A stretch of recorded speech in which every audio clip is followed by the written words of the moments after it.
We'll start with a poem from Unitarian Universalist minister, the Reverend Bob Janis.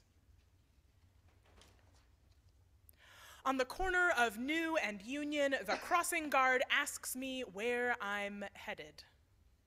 Now, I'm 38 years old. I've been across the street and back again, if you know what I mean. I mumble my thanks and wave a hand, hoping to transmit in one gesture both an acknowledgement and a release from duty. I'm okay, I tell her, just fine. No such luck.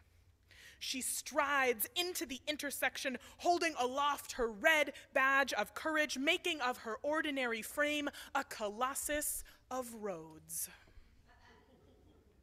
She halts the world. In this case, one, maybe two cars sitting in park. Their occupants mute witnesses to the spectacle of a 6'4" man being helped across the road. I'm determined to make the best of it. As a father and as an ardent promoter of the public welfare, I have, I remember, a deep and pronounced respect for crossing guards and things of that nature. I try and give words to my appreciation, but the crossing guard is out in front of me again. They told me to cross the children. Well, I figure everybody's somebody's child. Sometimes people ask if God exists, where is she, and why it takes him so long to pick up the phone. People ask just how God manages, on top of everything else, to really, truly love everyone, even those people. These are real questions, although the answers may be a little bit hard to grasp in these little hands of ours. I will say this. On the corner of New and Union, there's a crossing guard who's looking out for you.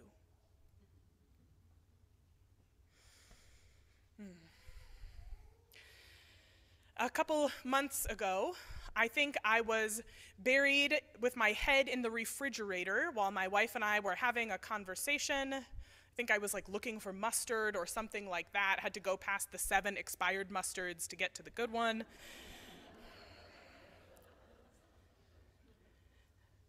And my wife was talking about her to-do list, and so I muttered into the refrigerator, you know, task completion is morally neutral.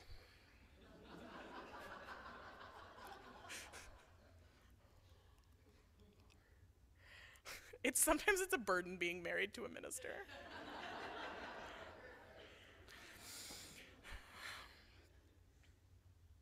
And so then, some weeks later, I was pretty spun up. I was spun up and spiraling out because I had not completed my to-do list at work. You see, Fridays are my day off. That starts my 2-day weekend, Friday and Saturday, and I was a little anxious about how little I had accomplished at work that week, how much there was still to do, how deeply distressed I was about all of that. And then my wife, Catherine, turned to me and said, Hannah, you know, task completion is morally neutral. Oh, yes. Task completion is morally neutral, which is a kind of convoluted way of saying you don't have to do anything to be a good person. You don't have to accomplish anything to be worthy. You don't have to check anything off of any list in order to be deserving of human dignity.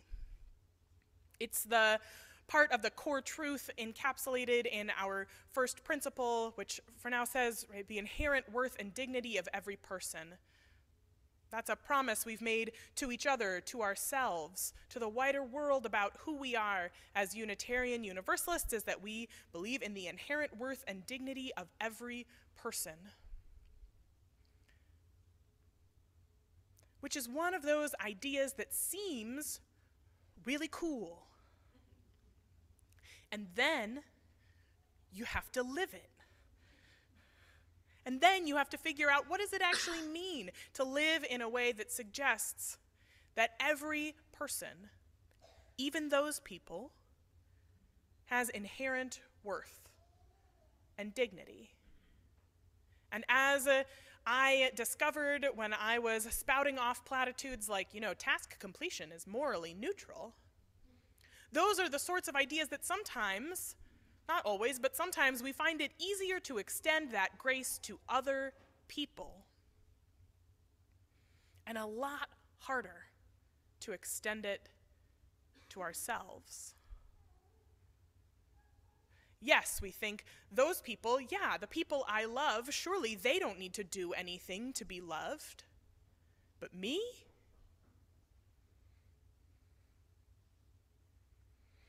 And so we are trying to figure out how it is that we can live in a world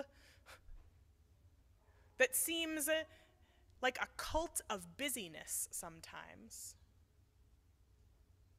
where around every corner is an invitation to feel more worthy by getting busier, by doing more.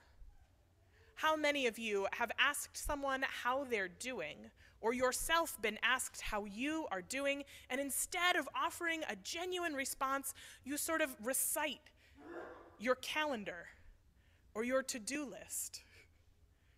It's like the sacrament of busyness.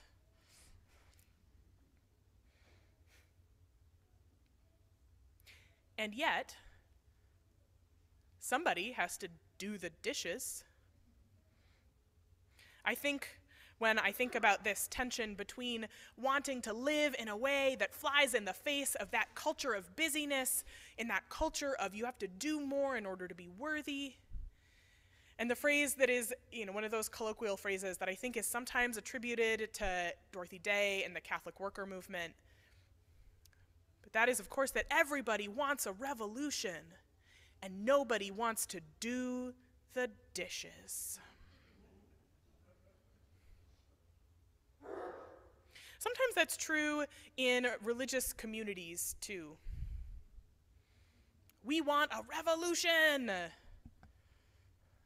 but nobody wants to run the dishwasher. And so we hold a tension between two truths. One truth is that you and me and those people over there and the people you've never met and the people you despise the most and the people you love the most, all of those people are loved fully and completely, are worthy just as they are right now. And we live in an imperfect world as imperfect people, and we are not a complete project. We could use a little work.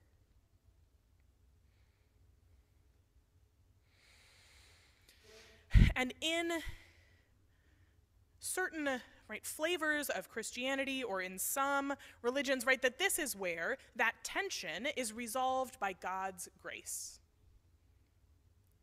But as Unitarian Universalists, we don't all share a particular theology around that. And yet, we've got to figure out some way to resolve that tension between being loved and needing some work.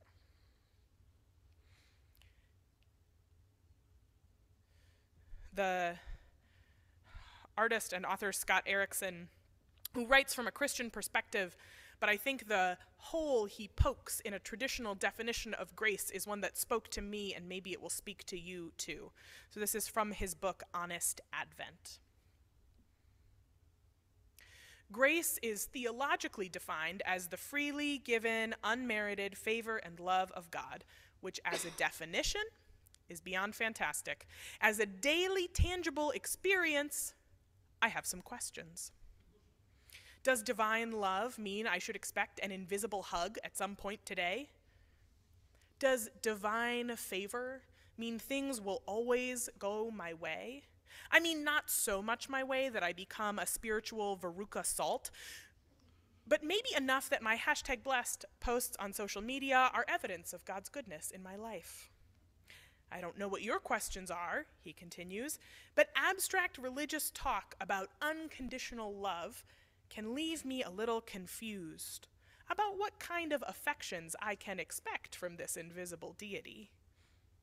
What I've come to understand is that grace is an antidote to the ailment of shame. Shame believes that one lacks what it takes to be loved and must endeavor to earn it back. It's the burden of perfection, morally, spiritually, humanly, and it inevitably destroys our souls because there is no fulfillment of enough. It's just an endless jog on the janky treadmill of striving. Grace, though, is presence not withheld. How many of us have felt that we are on that endless jog on the janky treadmill of striving? To feel like we deserve love, like we are worthy of rest. I picture it when I think about that janky treadmill of striving. Have any of you ever worked out in like a sad windowless hotel basement? That's the vibe. That's what I think of, is like, you're like, I could die in the basement of this La Quinta Inn and no one would ever know. It would just be me. I'd be trapped by this like 20-year-old treadmill. And that's what it feels like, to keep going, to keep trying to prove to yourself, to prove to others, to prove to who knows who that you are worthy, that you're lovable.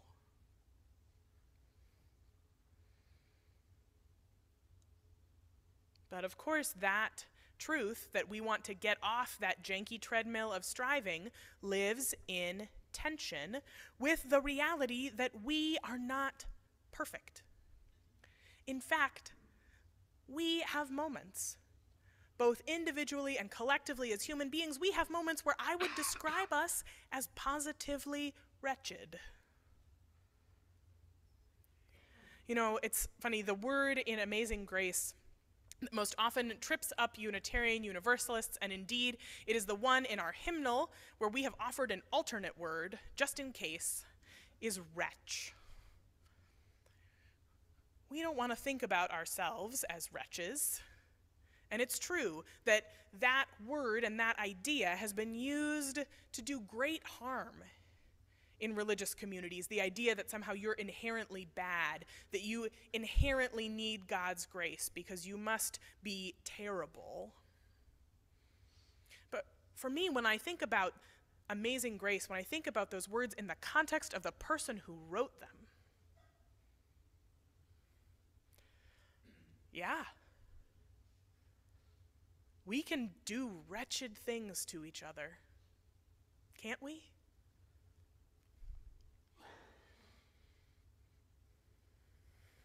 In an essay about the slave trade, John Newton, who wrote Amazing Grace, wrote, right, as a slaver who became an abolitionist over the course of a few decades, he wrote, "I hope it will always be a subject of humiliating reflection to me, that I was once an active instrument in a business at which my heart now shudders."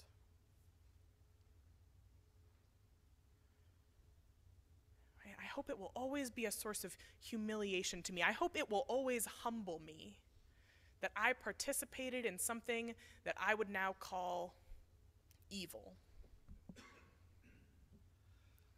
And it's easy when we think about stories about times before the abolition of slavery, it's easy to think of ourselves and all of the moral rightness we would have had in that moment as white people, for those of us who are white.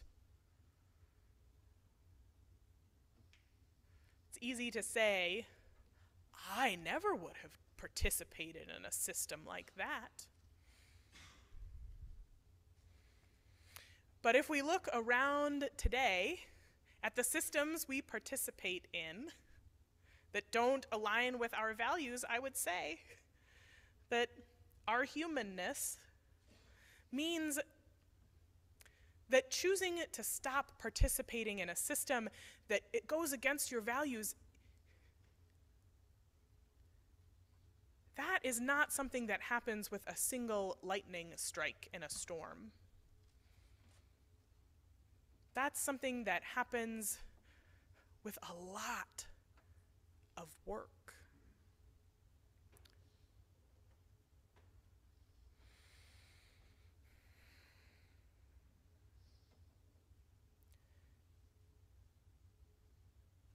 It can be hard to admit that we are getting it wrong.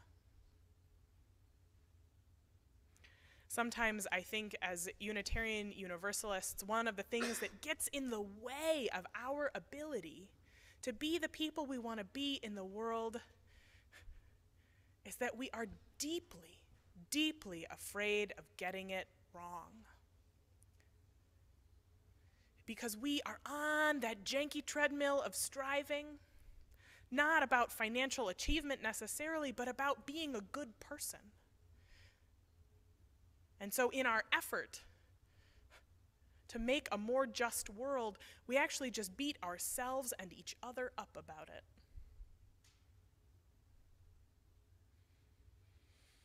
Which regrettably does not end in justice.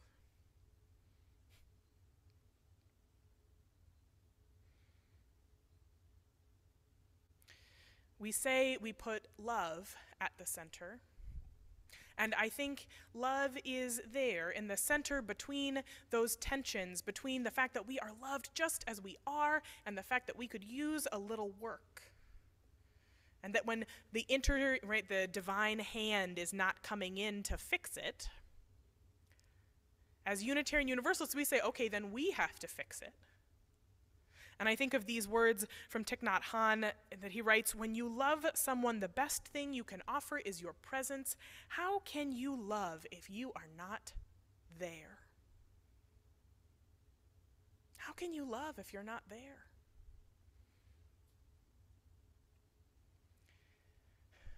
Grace being presence not withheld. Grace being our ability to keep showing up to each other, to our communities, to our hurting world, to our own imperfection. That is the ongoing, lifelong process, for me at least. That is how we hop off that janky treadmill of feeling not good enough, of accusing others of not being good enough. And we will not get it right 100% of the time. We're human. We are remarkably bad at several things. Maybe even many things. But that if we are willing to undertake a journey not expecting that somehow the process of living in a way that aligns with our values will happen like a lightning strike, but instead over the course of many years, over the course of our lives, to align who we say we want to be with how we live in the world. But that requires staying present to ourselves and to one another. After all, how can you love if you are not there? And sometimes that will require being humbled by the gravity of our own mistakes. But that, to me, is worth it. Because how can you love if you're not there? May it be so. Amen.